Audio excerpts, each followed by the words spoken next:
This song is about being set free from baggage and from the weight that you carry from hard times. So, I really hope you like it. It's called You Set Me Free. You find me here alone. Really? I hear a voice that's so unknown. Good Lord. It strikes courage up my backbone, strength in my heart, a life set apart. I see that's what you are. You come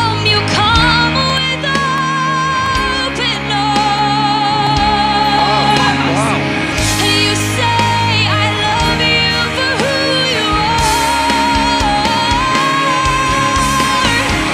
When I was haunted and alone with this baggage on my back, dragging me down, you set me free.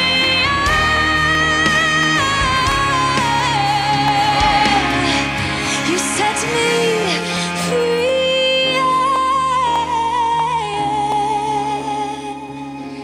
You set me free.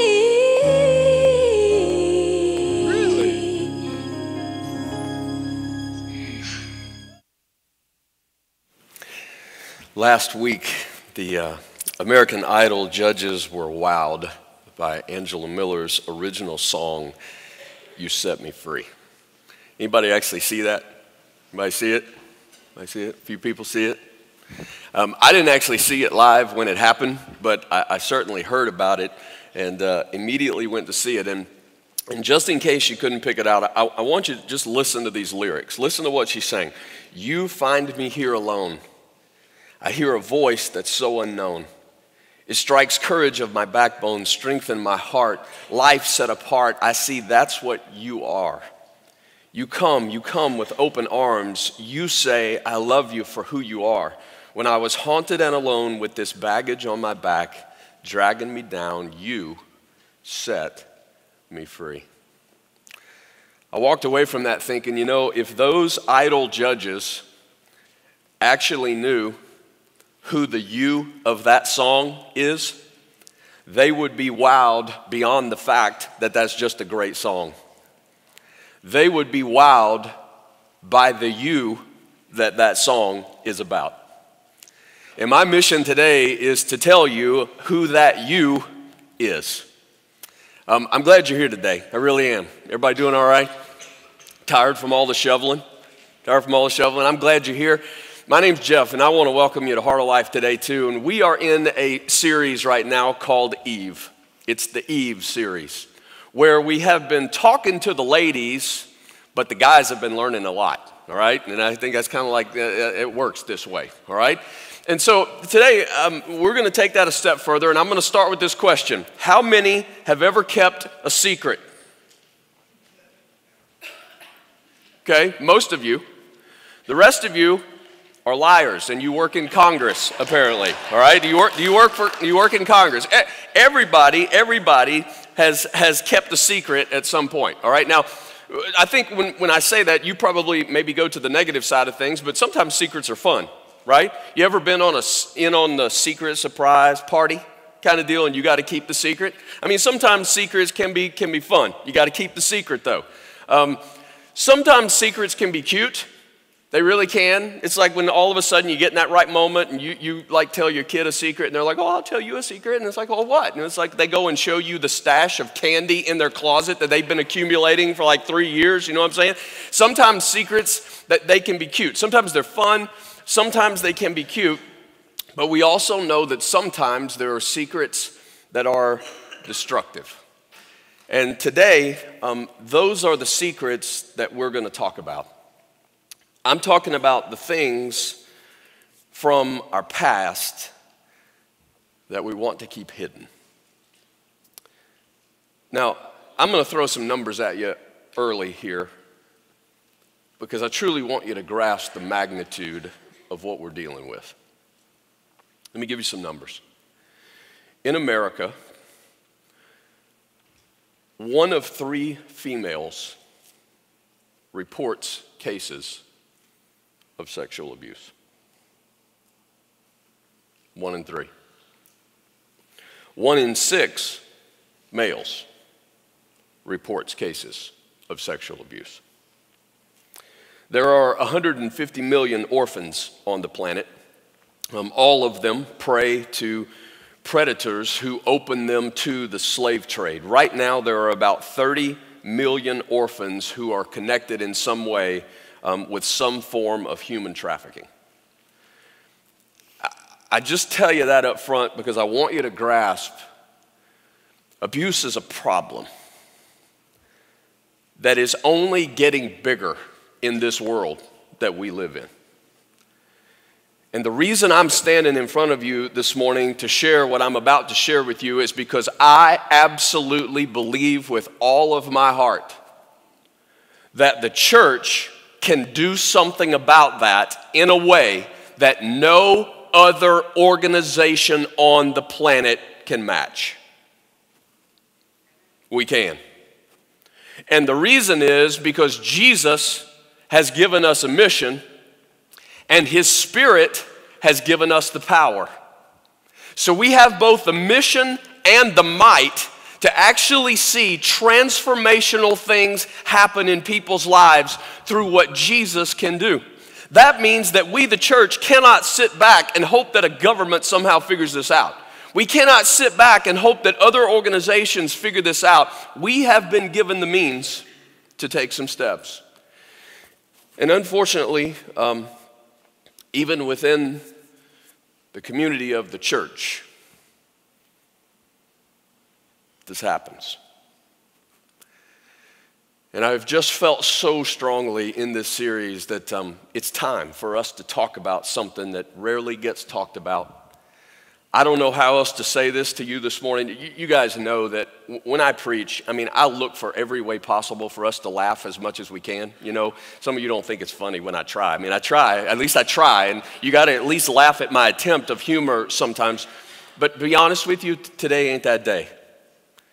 Because there's just nothing laughable through what I'm going to have to share with you today. Even the story that we're going to read, if you want to grab your Bible, if you got it, we're going to be in 2 Samuel chapter 13. It'll all be on the screen if you don't have your Bible.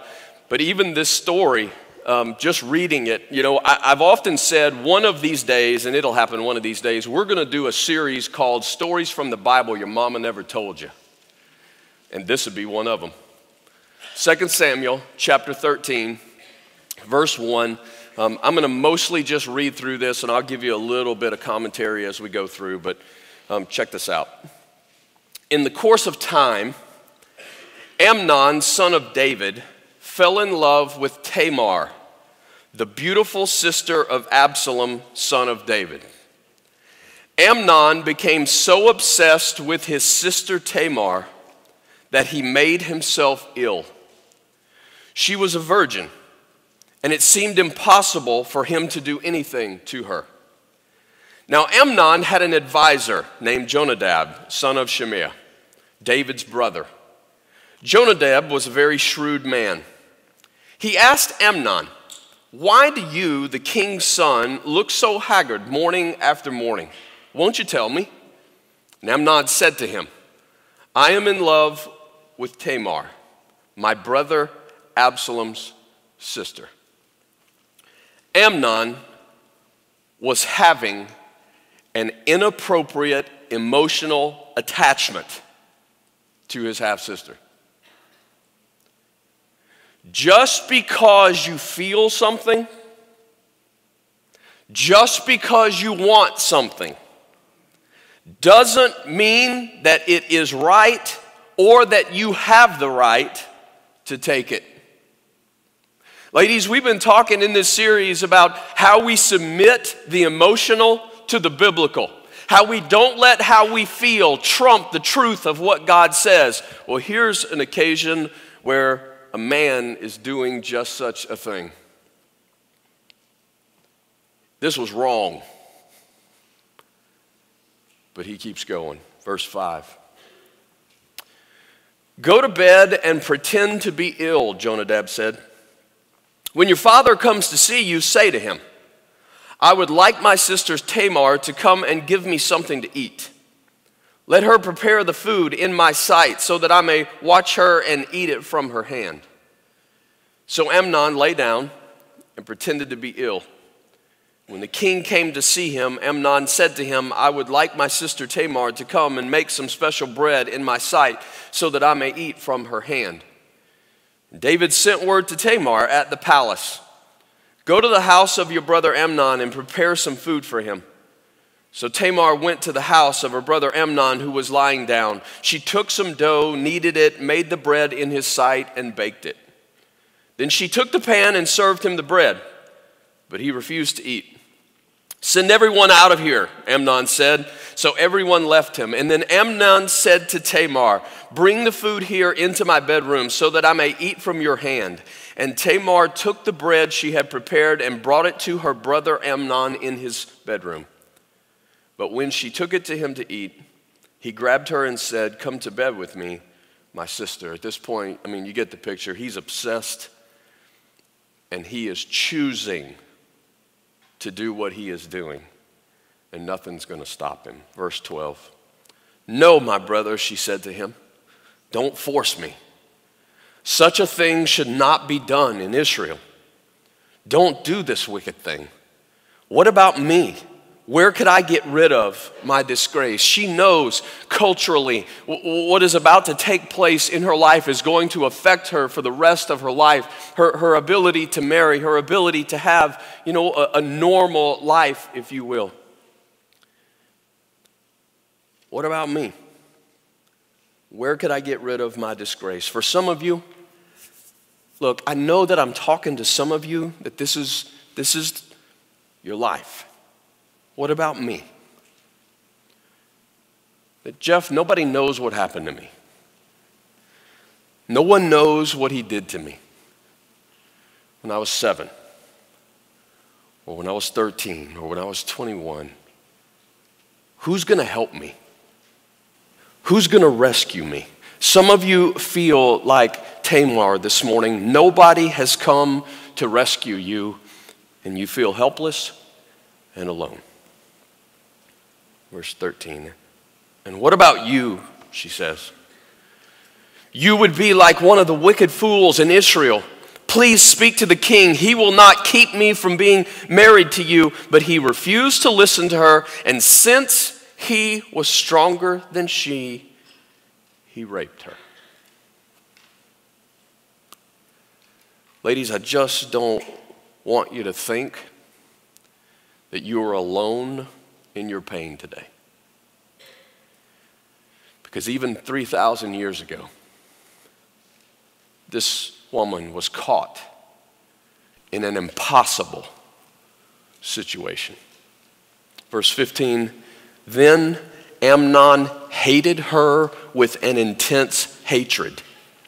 In fact, he hated her more than he had loved her. Amnon said to her, 'Get up and get out.'" What he wanted, what he thought would satisfy him, actually ends up turning into hatred. Now when he sees her, he knows what he has done. He couldn't even look at her. Guys, that's what sin does. Sin always fascinates before it assassinates. It always thrills before it kills. This is what sin does. Verse 16, "No," she said to him, "sending me away would be a greater wrong than you've already done to me." But he refused to listen to her. He called his personal servant and said, "Get this woman out of my sight and bolt the door after her." So his servant put her out and bolted the door after her. She was wearing an ornate robe, for this was the kind of garment the virgin daughters of the king wore. Tamar put ashes on her head and tore the ornate robe she was wearing. She put her hands on her head and went away, weeping aloud as she went. Some of you understand this world. You understand what it means to feel the shame or the guilt or the depression that results from such an event in your life. Just waiting for somebody to break down the door and give you hope that this doesn't have to be your destiny. Verse 20. Her brother Absalom said to her, check this out, "Has that Amnon, your brother, been with you?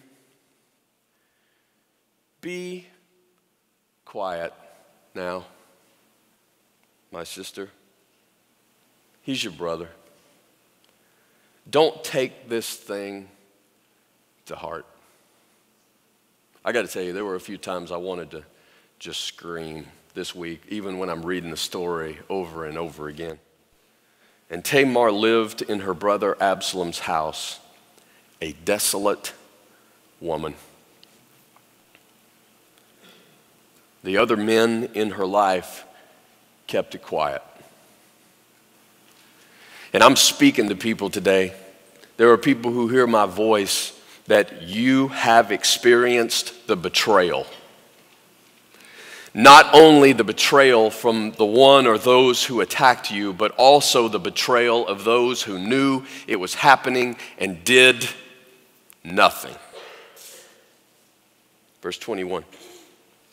When King David heard all this, he was furious.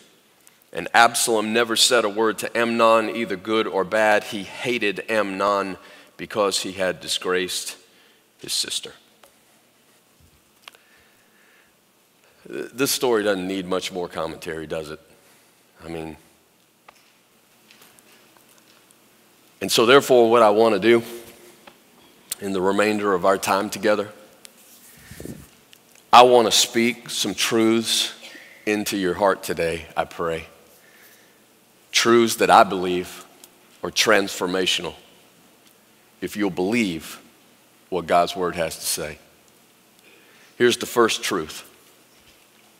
Your darkest secret doesn't have to be your death sentence. It doesn't. Your darkest secret doesn't have to be your death sentence. Perhaps up until now, it has been that event or those events in your life that you feel like this is what defines your life. And you have anchored your identity to those things. But I'm telling you today, there is a God who is big enough, and he has grace and power and love that is enough that it doesn't have to be that way in your life. It doesn't. See, trying to imagine what a child thinks when a child goes through abuse like that. Because a child's mind trying to comprehend, trying to understand.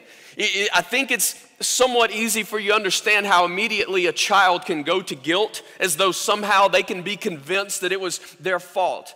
And then if you're not careful, it goes to isolation because you don't want anybody else to know what's happened. And then it moves to shame because you feel dirty, you feel the filth of what you have been subjected to. And then it'll lead to depression, sometimes which leads to an outward demonstration of that. Sometimes it's cutting, which is just simply an attempt to feel pain because I'm numb with everything else. And so I cut myself literally as a release and to feel some pain because I don't feel the pain in any other way. Sometimes whether it's drugs or it's alcohol or whatever it is, just try to cover it up even for a little while. Sometimes it's the nightmares that result, and then even violence at times when you lash out and you don't even know why. See, I'm talking this morning from everybody from the child who grew up scared to death that he was going to come into your room again to the 21-year-old, college student who it was one night and you got drunk and it's all that you have relived over and over and over for the rest of your life. Your darkest secret doesn't have to be your death sentence. Because, truth number 2, you are not defined by what happens to you, but who you belong to. You're not defined by what happens to you, but who you belong to. If you've been through any form of abuse, it could be sexual abuse, it could be the emotional abuse, it could be physical abuse that's not sexual, but if you've been through, you can begin to see yourself as nothing more than a victim. Verse 18 told us that Tamar was the daughter of who? Who? David. David as in the king, would be the King David. But isn't it interesting that after this event in her life, you get the picture, she does not associate who she is because of who she belongs to. She associates who she is because of what happened to her. I think that is a natural tendency for any of us to go down that road. And I'm just saying to you today, here's the greatest truth that I know. You can belong to Jesus. And when you belong to Jesus, you are now attached to someone who blows earthly kingship out of the water. You are attached to the one who before anything existed, he did. He's the one who spoke everything into existence. And he is the one who wants to say to you, you are my child, and you are the one that I paid the greatest price this world has ever known.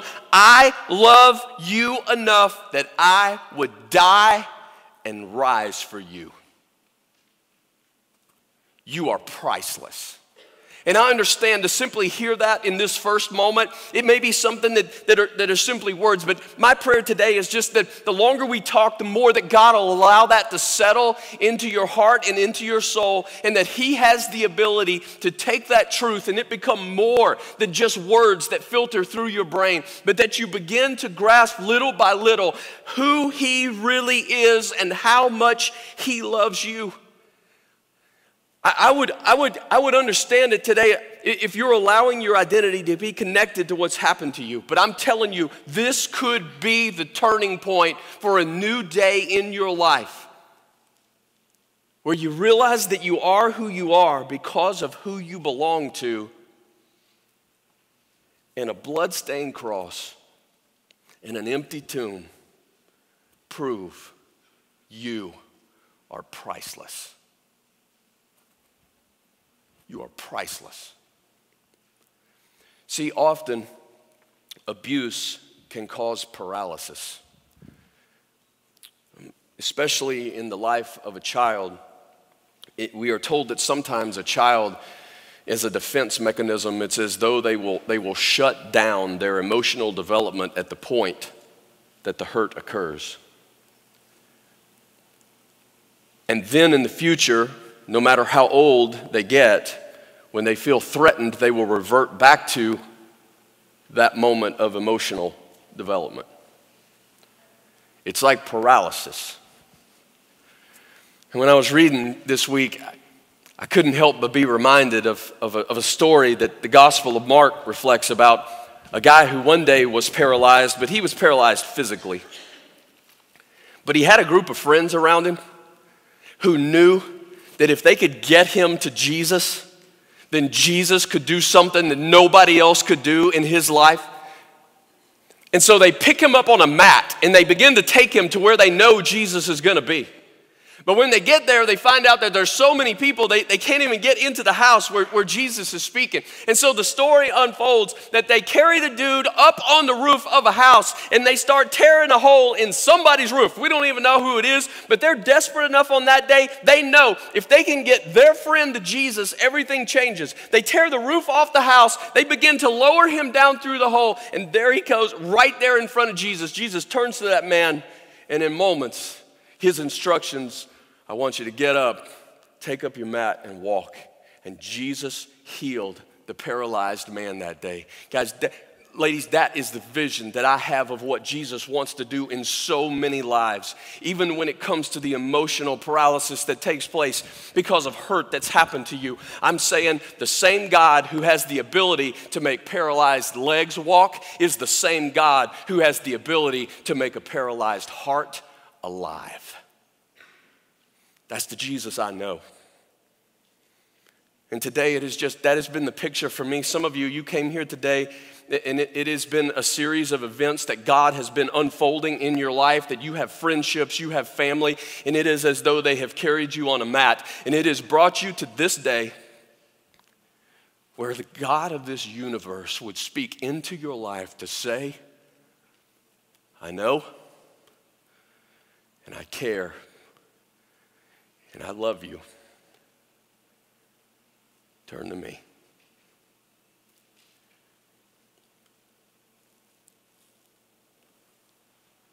Your darkest secret doesn't have to be your death sentence. Because you are not defined by what happens to you, but who you belong to. But there's also a step that some of you need to take.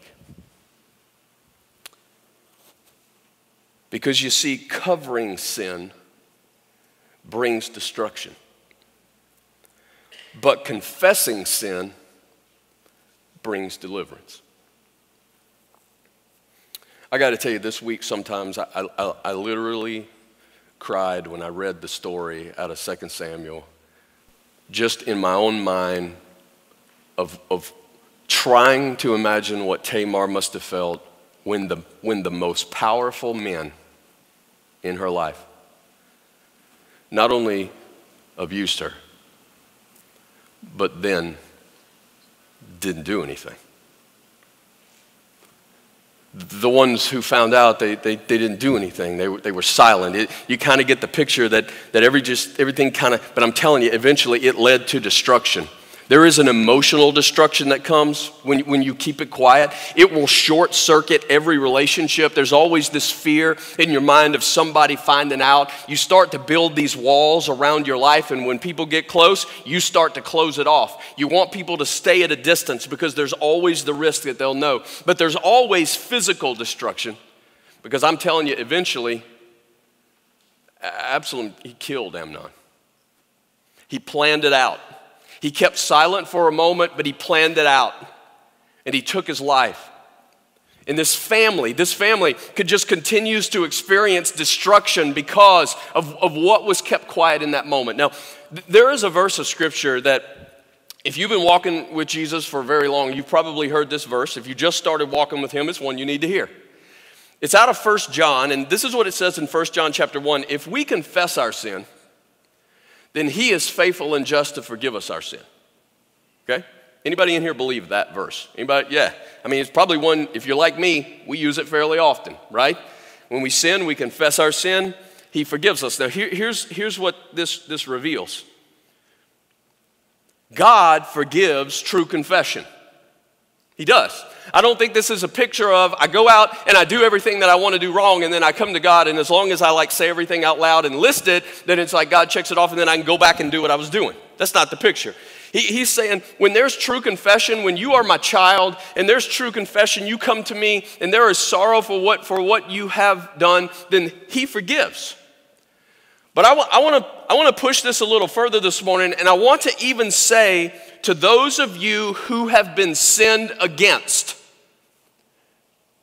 confession is also a part of the healing. Now, please hear me really careful here. It wasn't your sin. You didn't do anything wrong. If this was done to you, it is not your fault. You have not sinned. You have not done wrong. The shame that you feel is not attached to something that you have done. It's attached to something that someone else has done to you. But I also want you to know the healing starts with trusting someone enough to tell them what happened to you. A part of the healing begins by trusting somebody enough to tell them what happened to you. You ever accidentally left some food or something in your car and it slides under the seat? Later, you know it, don't you?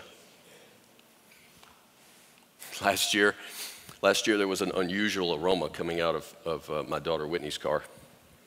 And I'm thinking, somebody's done something. I mean, this was just rank. It was like, you got to be kidding.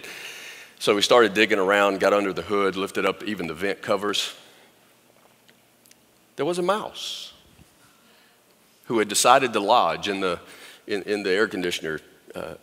And sure enough, he was the source. And when it was removed, slowly but surely,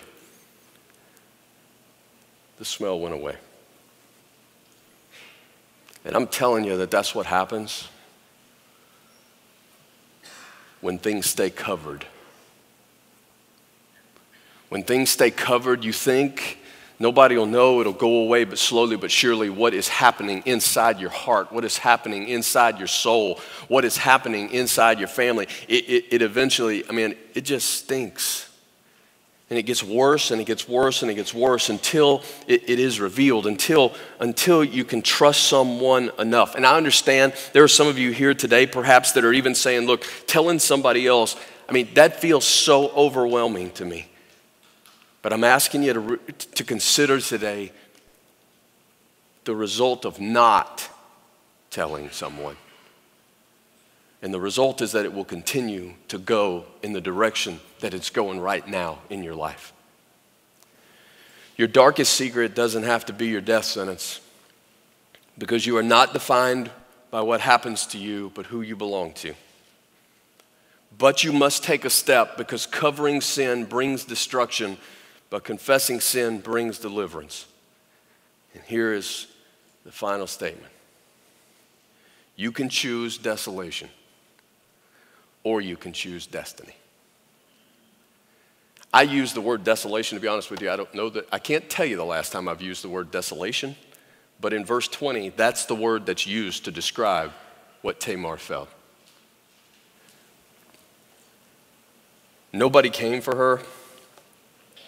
Nobody came to save her. And maybe up until this point in your life, that's how you have felt. But today, I'm asking you to realize God has now come to you. He is here now.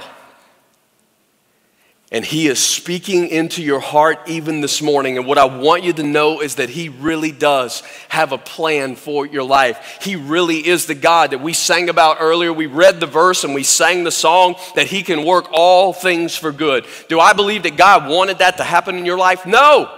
He's not a God who harms. He's not a God who sins. He's not a God who hurts people in that. He is not. He is a God who is close to the brokenhearted, but he's also a God who has the power to heal them. And he really has come to you this morning. And I want you to understand, this is true not only for the woman who has been abused, but this is also true for the woman who has chosen to commit sexual sin. Do you know that? This is not just for the person who has been abused, but this is also for the person who has chosen to be a part of, making a decision to step across that line and to sin sexually, because you know, if you've been there, there's also shame that's attached to that. There's also a guilt that's attached to that. There's also a desire at times to hide that's attached to that. Or, if you're not careful, you will begin to believe the next lie that the enemy feeds you, that now you got nothing left to fight for. You've already crossed the line. Pastor stands up there and he talks about purity, and no longer can I stand in that line, because here's the decision that I have made. And so if you're not careful, you'll believe the lie that an enemy wants to feed you because he hates you and he wants to take you out. Why keep fighting? I've already messed up. I should just give in. Or to believe the lie somehow that you've lost your virginity to this guy, so you might as well stay with this guy and eventually go ahead and be with this guy, because maybe that way it won't be seen as such a bad sin, because now that I'm going to marry him, I'm going to connect to him. It's just a lie that the enemy continues to feed you. It's a lie that he continues. The truth of the matter is, Jesus really does forgive. And you still got something to fight for. You still fight for your heart. Every time you step across that line, There's more guilt, there's more shame that's attached to that. And the more you step across that line, the harder it is for you to overcome those circumstances. Some of you, you may have stepped across that line once, and you got a guy who's feeding you lines like, well, you've done it before. And I'm telling you, I don't even have words today for that guy. Today is not the day for me to talk to that guy. We'll talk to him later. I'm just saying, ladies, that's a lie straight from the enemy's mouth. That is a lie straight from the enemy's mouth. You still got a heart to fight for. You still got a life to fight for. God doesn't see you any less valuable than he already did. He sees you as his daughter. He sees you as a princess of the king. Yes, you have messed up, kind of like King David. And he could still be a man after God's own heart. You can still be a woman after God's own heart. You messed up, okay. What do you do with that? We already read it. You confess it to God. You confess it to God, and you probably need to get some help from somebody that you really trust who walks with Jesus to help you not to go there again. Your heart has not hardened to the point. You have experienced the sin, you've felt the shame, but your heart has not hardened to the point that God cannot forgive and heal you.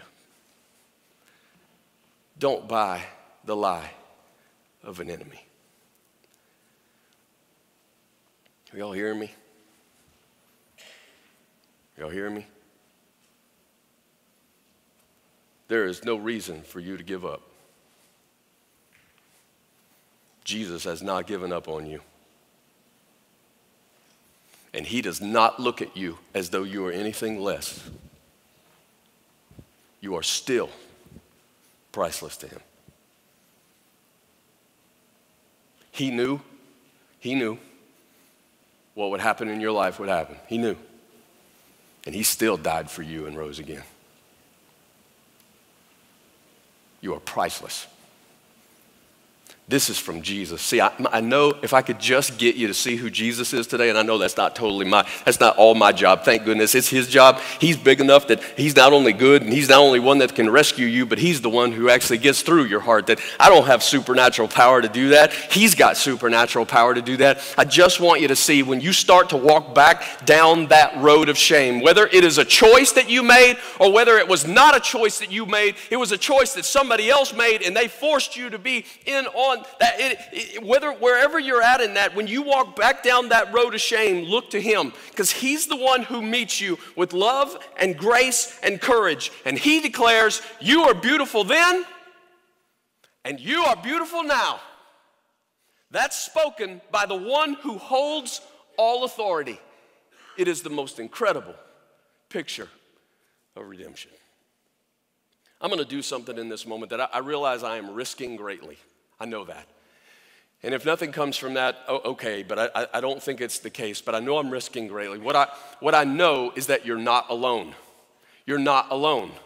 You're not alone. You're not the only one who's been through this. And so nobody has to do what I'm about to ask. Nobody. Okay, so don't run. Nobody. But if you are a lady in this room and you have been through abuse, and it could be physical, could be emotional, could be whatever, but you've been through abuse. And you are healing enough. Because I realize that sometimes it's our whole life that he's still healing us. And nobody has to do this. But if you've been through that and you are healing enough, that you could just like stand for a second to let the rest of the ladies in this room know that they are not by themselves. If you can't, it's okay. I realize this. There's a part of me that didn't even want to ask that, but there's the other part of me that is pretty sure that some of you are healed enough that you know Jesus and you know who you are in him, and you can simply stand and be seated again just to let the ladies know here that they're not alone and there really is somebody they can confide in. Thank you. Thank you. Thank you. Thank you. Thank you. You may be seated. That's courage. That's grace. That's love. And I'm pretty sure that most of you would say, I found that in Jesus.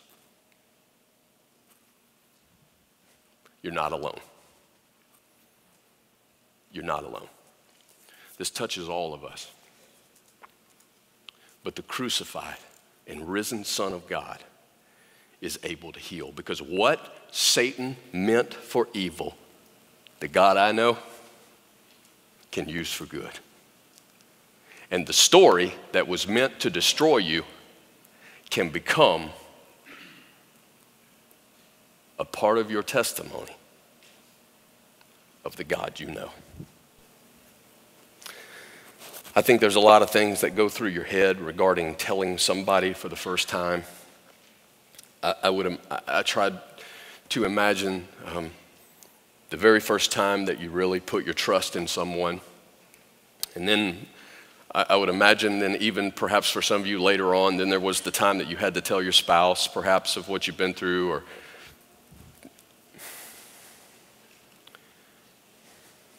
if somebody reaches out to you,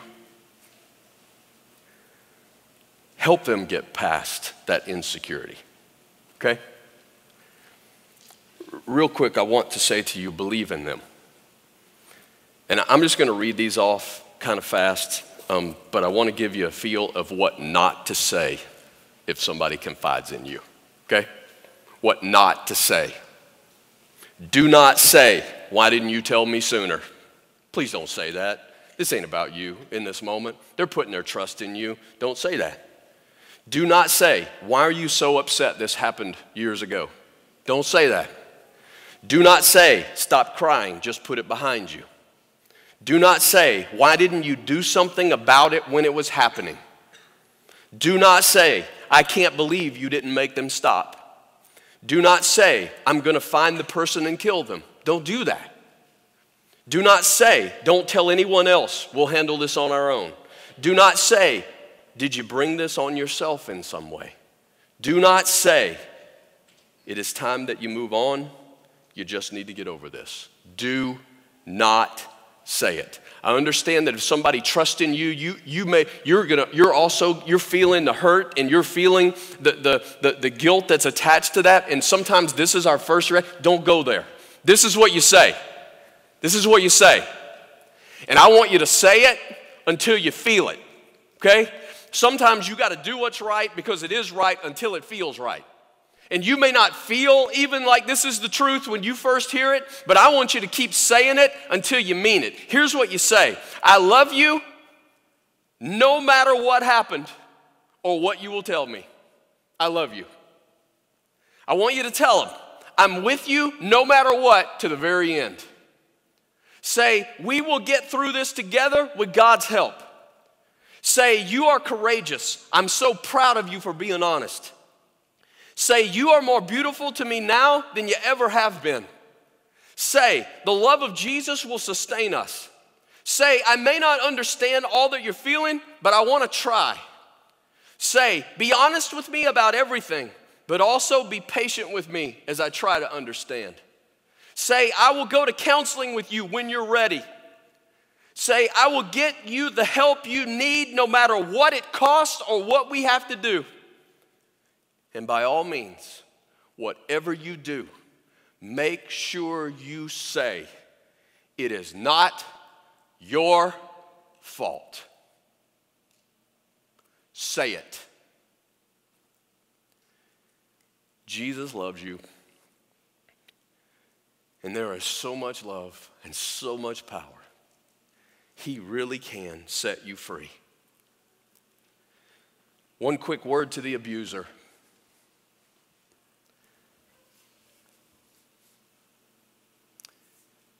The grace of God is for you too. It's for you too. But it also begins by telling your secret. It requires confession. You may say, but I may go to jail. And I would say, it is better to turn to Jesus and go to jail than to turn away from him and go to hell. Turn to Jesus. Now comes a most important time, because some of you are closer to this freedom than you have ever been in your life. And you don't have to stay in the darkness any longer. Some of you today need to take a first step. You need to trust somebody. And I'm offering the fact that we would like to be that trust. So here's the opportunity I want to give you this morning. In a few moments, I'm going to pray. And after I pray, we're going to sing. And we're going to sing because we believe in this Jesus that we're talking about today. And we can come to a moment like we do today, and we can talk about something like we've talked today, and we believe with all of our hearts that there is healing in his hands. He's got it. But here's the opportunity I'm offering you today. At any point during that time, it can be when I'm praying, because when I'm praying, I'm going to ask every head to be bowed and every eye closed, and if that's what you need, when I start praying, you don't have to wait for me to be done. You're not being rude or anything. You're stepping toward him. I just want to encourage you to step out from where you are and head toward the back. This is not about parading you up front and a bunch of people. This is about you head toward the back, and I'm promising you at those doors there will be both some counselors to help you and some security folks, just in case you're fearful today. But there'll be somebody there who I promise you believes what we've talked about Jesus can do today. Some of them perhaps even may have been through part of what we've talked about today, but I'm promising there's somebody there who will listen to you, and not only listen to you, they will help you. I have already gotten offers and assistance that, you know what, if there needs to be somebody who needs to get out of what they're in, we will work on places for you to be able to be and to stay so that you will be safe. I'm just saying we will go however far we need to go to help you begin to heal, to help you to be safe. So I'm offering today a trustworthy place and some trustworthy people who can help you take that first step. You may be here and you're shaking inside your soul today, and you just don't think that you have the courage to step in to go. Here's what I want to encourage you to do. Some of you came with somebody else today. You're here with a friend, or you're sitting beside somebody. When I start praying, or when we're singing, if you know you need to take a step, I want you to simply reach over and take that person next to you. And all you need to do is either touch them on the hand or touch them on the arm, and just squeeze it one time. If somebody reaches over to you this morning and squeezes your arm, you don't need to look at them. You don't need to ask them a question. You simply need to get up with them and walk to the back. Deal? And we're going to help one another this morning, perhaps find some healing that needs to be found. There are others of you in this room that maybe you have not been through abuse, but you got somebody so close to you. Some of you got kids, who've been through it. So you've got family members, you got friendships who have been through it. I want to encourage you today to take this time. That those counselors are there for you too. They're there to do battle for one another. It may be, honestly, can I just be real honest this morning? It may be that you praying for somebody else creates enough freedom in this room for somebody to actually who needs to escape something they're in. So when I pray, when we sing, I'm just going to encourage you to get up and to go. And to the best we know how, we want to help you see who Jesus is, what he can do in your life. This really could be the moment for you when he begins to heal. Will everyone stand with me, please? I'm going to ask you to stand, and I'm going to ask that everybody in the room bow your head and close your eyes with me. I know that we don't have to bow our head and close our eyes to get God's attention. It's okay sometimes to pray with our eyes open. But this morning, out of respect for people who perhaps need to move and they just need that little more assurance, I'm just going to ask you to bow your head, close your eyes with me. And as I pray and as we sing, I encourage you to move. Jesus, I thank you with all of my heart that I can stand with confidence before this crowd of people today. God, believing what I read about you. Believing that you really are the God who heals, that you are a God who loves, that you are a God of grace, you are the God who rescues, and you have come today for some of these who are seated here, some of these who are standing here, God, for some who will hear my voice, God, in the days to come. You have come to rescue them. God, it may feel like it's taken a while. God, all of the emotion, all of the pain, but God, you have come in this moment. And I'm asking you to help us to see the truth of who you are. I pray for those who today, God, need for the very first time to take a step of trust and to confide in a people, God, who are trustworthy and who will help them begin to take those steps. I pray for families here today who've been affected by abuse. I pray for just everybody in this room, God, who knows somebody that even in this moment, they just sense that they need to go and to do battle for them, God, with maybe somebody here. I'm asking you to give us a freedom this morning to take a step. God, we understand, at least to some degree, where our steps have gotten us so far. Help us today to trust that a step toward you is different than any step we've ever taken in our life. God, there may be some people here today who need to trust you for the very first time. I mean, you have a way of taking these kind of moments, and you can speak anything into people's lives. I pray, God, that you will help us to trust you. I thank you for what you're going to do. It's in the name of Jesus that I pray.